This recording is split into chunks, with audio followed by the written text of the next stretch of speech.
this thing, I'll start the immunohistochemistry of ovarian tumors.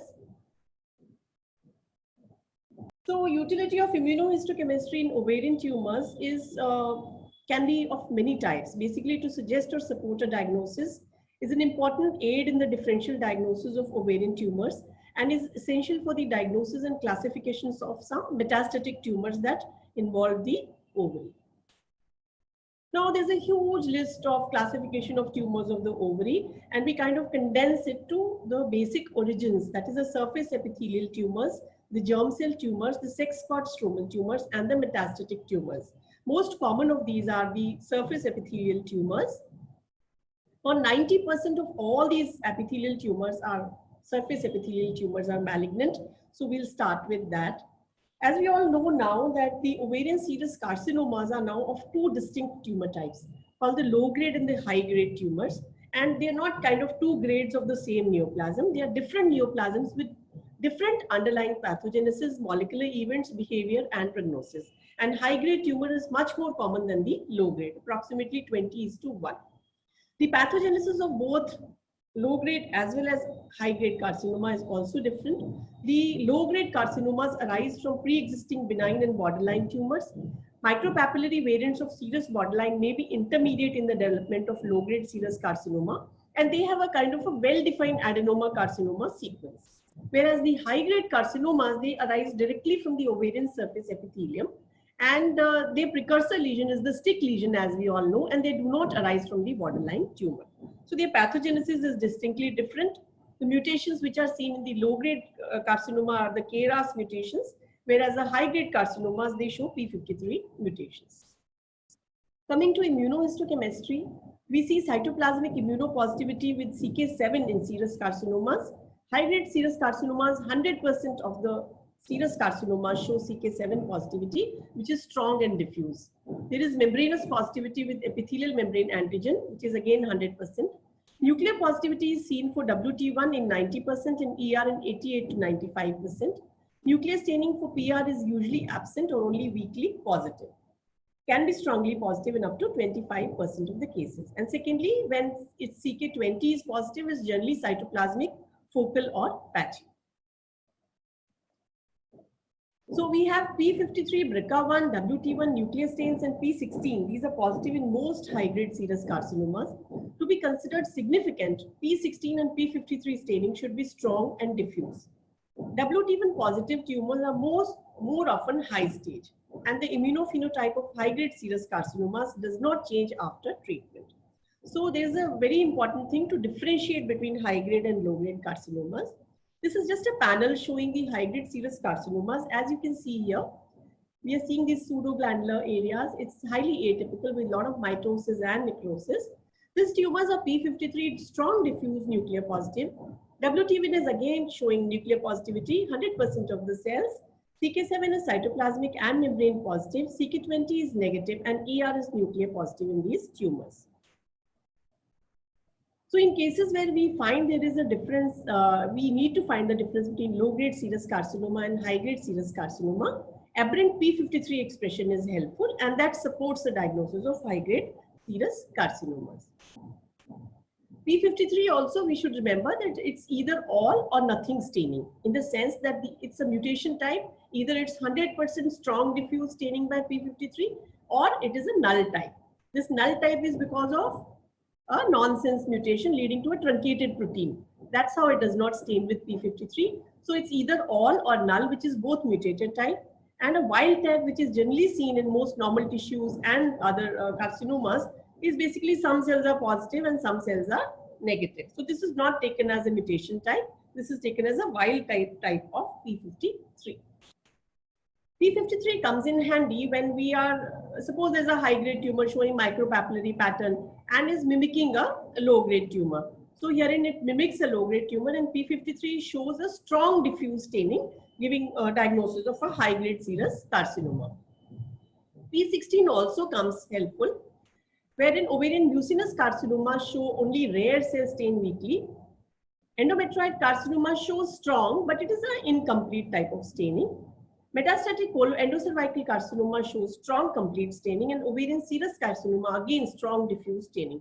So P16 and P53 can help us decide in serous carcinomas. Sometimes you have low-grade serous carcinoma which have bigger nuclei and you kind of are not able to put it as a low-grade carcinoma. P53 showing a wild type of staining. Here you can see that some of the cells, some of the nuclei are strongly stained and some are not stained. Here this is known as a wild type of P53. The second type of carcinoma is endometrioid carcinoma, which is positive for CK and EMA. This we must remember because this will come in handy when we need to differentiate it from other tumors. These tumors are CK7 positive and generally negative for CK20. So we have a strong ER-PR reactivity and negative staining for WT1, P53 and P16 would favor an endometrioid carcinoma, while the opposite findings are more common in serous carcinoma. This is another panel showing this is endometrioid carcinoma. As you can see, it's a well differentiated one showing these confluent glands, and it's a low grade kind of a tumor. These tumors are Vimentin positive, diffuse nuclear staining of ER, and these tumors are EMA positive. So if you remember these few basic immunohistochemical stains, they can help us in practically dividing these malignancies and help us in helping the clinician to treat these malignancies. So because of the particular architecture, they need to be differentiated from sex-cord stromal tumors, which may sometimes show tubules and kind of which mimic glands. So herein a positive staining for EMA and ER-PR receptors, these help in diagnosing endometrioid carcinomas. Sex-cord stromal tumors are positive for inhibin and calretinin, and granulosa cell tumors, Sertoli leg, Sertoli cell tumors. So these can be easily differentiated from endometrioid carcinoma with the help of a panel of markers. So just remember, it's not a single immunohistochemical stain. It's a whole panel which we need to put in. You just can't put in a EMA and a CK and say that this is not a sex-cord tumor. You have to put a inhibin and a calretinin as well. This is a WT1 staining, which shows a diffuse staining in serous carcinoma, and this staining is lacking in clear cell carcinoma, which we'll be just coming to, and endometrioid carcinoma. This is again a malignant Brenner tumor, which is positive for CK7, P63, S100, and GATA3. Now these tumors, as you can see that these are showing a transitional appearance, but they are negative for uroplakin and thrombomodulin, and they are positive only in a minority. So they need to be differentiated from the urothelial carcinomas. These are negative for CK20. Clear cell carcinomas, these tumor cells show positive staining of CK, CK7 and EMA. CK20 is again negative. Staining for ER-PR receptors minimal or totally absent. So the panel which we generally use for clear cell carcinoma is that these tumors are WT1 negative, ER negative, hepatocyte nuclear factor 1 beta, napsin A positive. So why we need to differentiate it from other tumors or the serous carcinomas is because it does not respond well to chemotherapy.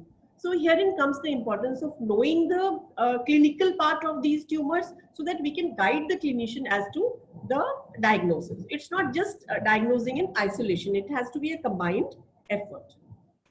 This is a clear cell carcinoma. You can see the clear cells and you can see these glandular structures and hobnailing.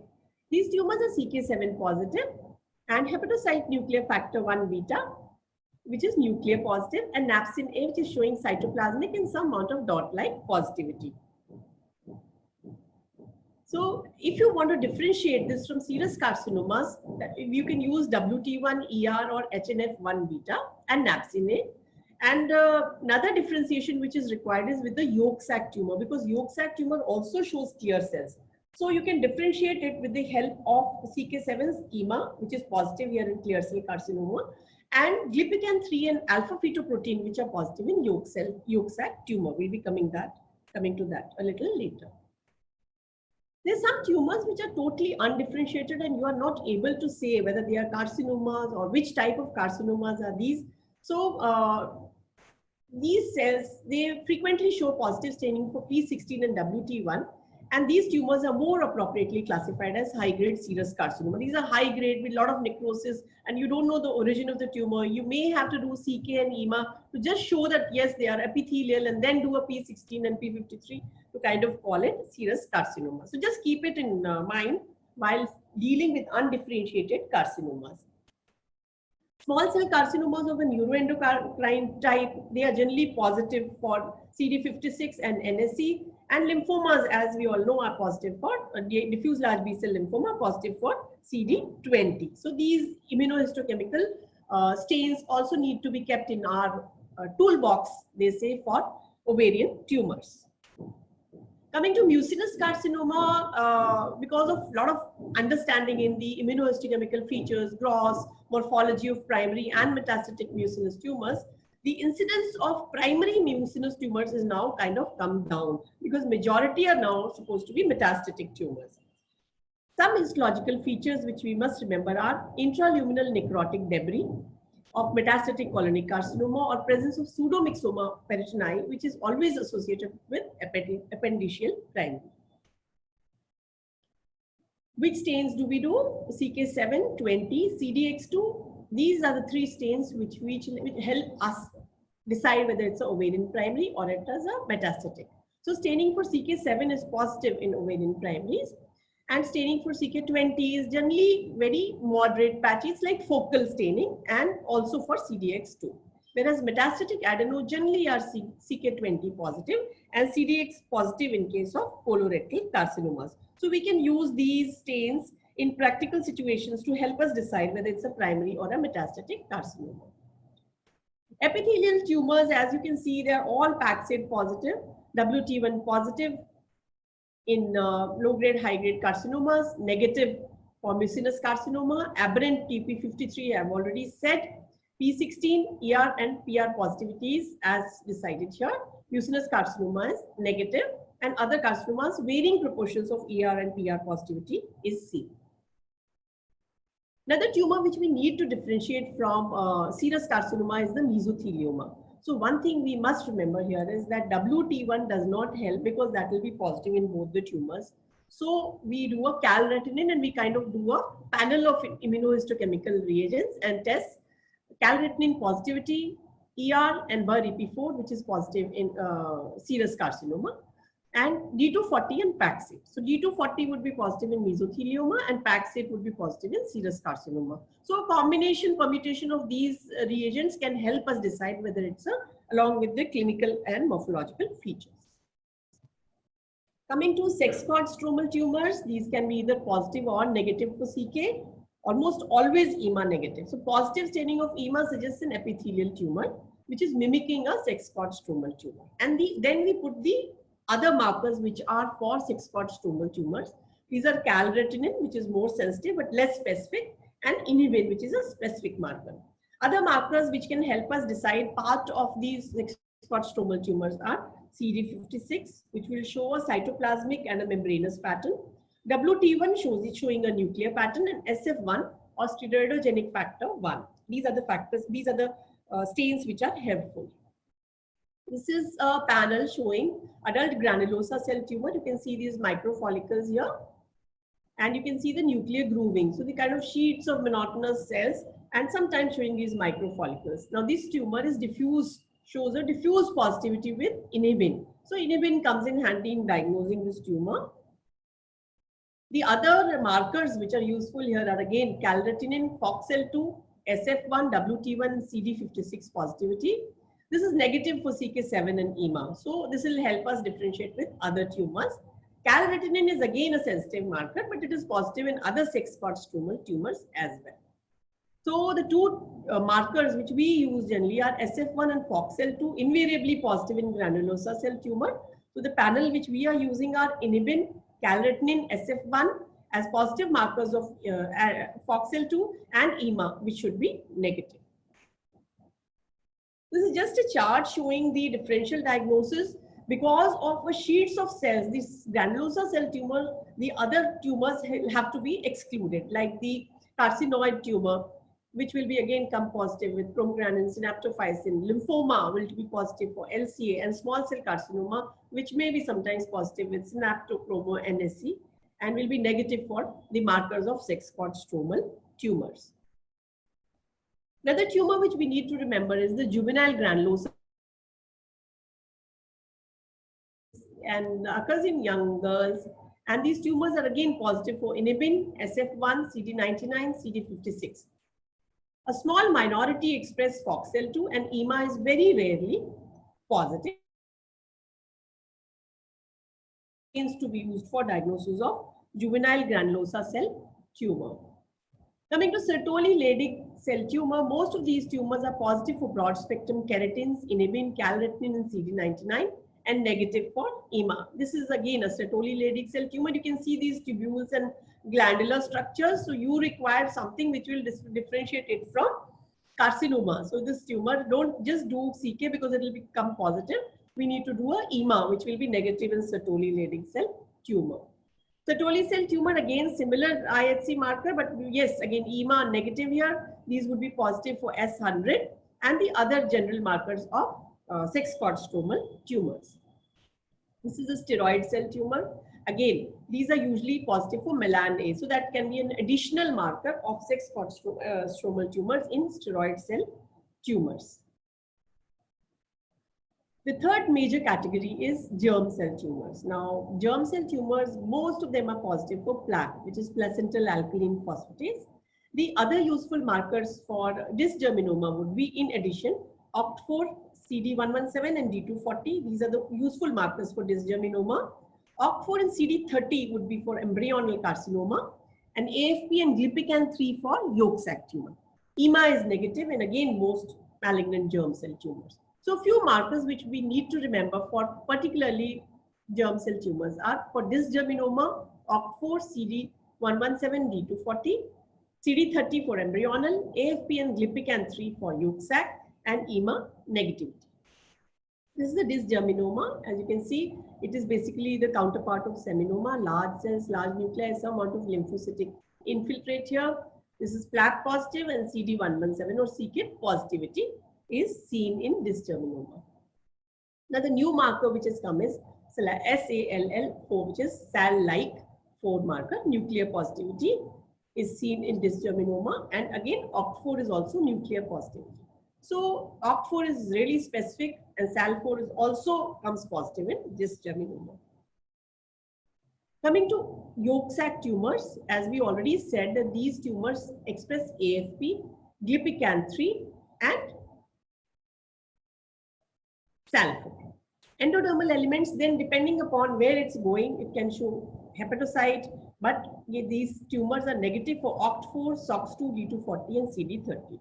So that's how we differentiate them from embryonal carcinoma. This is a yolk sac tumor showing uniform strong positivity for alpha fetoprotein. Here you can see this. And this is a yolk sac tumor showing the Schiller dual bodies. So they also need to be differentiated from other sex cord tumors as well as other carcinomas. Embryonal carcinoma, CD30 positivity, OCT4, SAL4, Glypican-3, SOX2 is variably positive, and again EMA is negative in these tumors. So coming to just this is a chart depicting the differential diagnosis of germ cell tumors, dysgerminomas, embryonal, yolk sac, choriocarcinoma, c-KIT positivity in dysgerminoma, OCT4 in dysgerminoma and embryonal, D240 positivity in dysgerminoma, EMA positivity in choriocarcinoma, CK, PLAP, SAL4 and AFP in and Glypican-3 in yolk sac tumors will help us differentiate these tumors from each other. Coming to teratoma, it has a little role in mature and immature teratoma. Sometimes we can do a GFAP to stain the glial tissue. In monodermal teratomas, you can have like thyroid tissue, you can do thyroglobulin. For carcinoid, you can do chromogranin and synapto, and CDX2 for colorectal carcinoid. So this is the case of struma overi showing which is reactive for thyroglobulin. So this can sometimes help. Otherwise, teratoma, we do not use much of immunohistochemistry. Coming to metastatic tumors, colorectal adenocarcinoma is the most frequent metastasis. It can mimic endometrioid and mucinous adenocarcinoma of the ovary. And the usual stains, as I've already stated, are CK7, CK20 and CDX2. Primary ovarian carcinomas are CK7 positive, 20 negative and CDX2 negative. But primary mucinous carcinoma is again CK positive but variably positive for CK20. Metastatic tumors would be CK7 negative. Not always. Colorectal carcinomas are CK20 positive. And if it is a pancreatic carcinoma or a biliary carcinoma, then you can do a deleted in carcinoma pancreas DCP4, which is lost in pancreatic carcinoma, which will be normal in these tumors. Now coming to the same thing replicated here, ovarian tumor, CK7 more positive, colorectal 7 negative, however CK20 positive, appendiceal also CK20 positive and CK7 negative, pancreatobiliary will show DPC deleted, gastric will be either positive or negative, but it also shows DPC negative. Endocervical carcinoma, herein we can have a P16 and DNA testing. This is the endometrioid adenocarcinoma, which is immunopositive for CK7 and metastatic adeno showing a CK20 immunoreactivity. So we can just have a kind of a group of antibodies in our toolbox and take out whenever required, depending upon the practical issue at hand, and rather than having all the immunohistochemical stains for all the tumors. Okay, this is a colorectal carcinoma, negative for CK7, diffusely positive for CK20, ovarian mucinous, positive for CK7, focal patchy positivities for CK20, and CDX2 positivity in appendiceal carcinoma. So this set of 3 immunohistochemical stains, they help us differentiate between primary and metastatic carcinomas. The other antibodies which can be used are, suppose there is a history of breast CA, or we are suspecting breast primary, then we can do a GCDFP 15 to exclude or include a breast carcinoma. The panel of IHC like CK7, 20, CDX2, ER, PR, PAXID, which is a marker of Mullerian differentiation, and then you can differentiate between a primary and a secondary tumor. To conclude, immunohistochemistry has had a major impact in recent years as an aid to diagnose in the field of ovarian neoplasia. But one thing I would like to say here is that it has to be very judiciously chosen immunohistochemical panel. And these panels should include markers which are expected to be positive and negative in various tumors in the differential diagnosis. So don't go by just one immunohistochemical stain and diagnose it, because you may go wrong. Also, a word of caution that no antibody is specific for any given tumors, and that unexpected positive and negative reactions may occur. So that we should keep in mind before we give out a diagnosis, because nowadays we are going to have a targeted therapy for ovarian tumors and individualized therapy. So we need to do a panel of immunohistochemical markers. Thank you so much.